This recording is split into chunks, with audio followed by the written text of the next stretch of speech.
Ooh,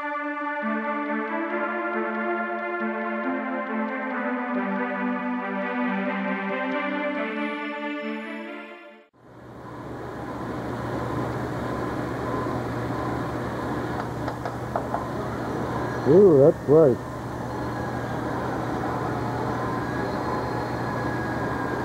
As I dip this slowly into the hot water, the hydrogen flows,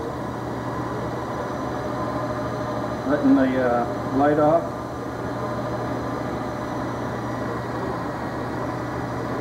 Notice I'm just, if you look closely at the coil that's in the hot water, it's still not fully submerged yet, so I'm just gradually letting this come in contact. This light, by the way, is about 35 watts of power, about a million candle power.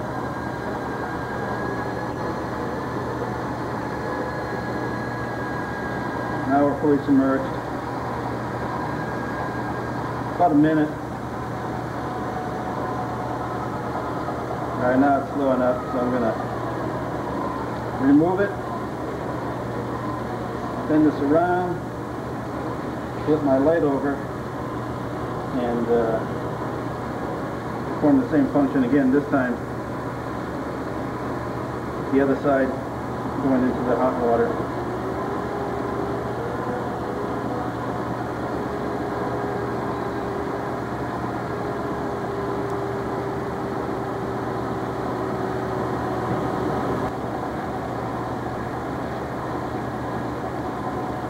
So after generating that power, we'll again remove it,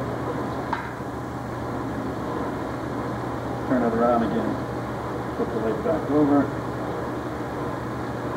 hopefully it's another. Whoa.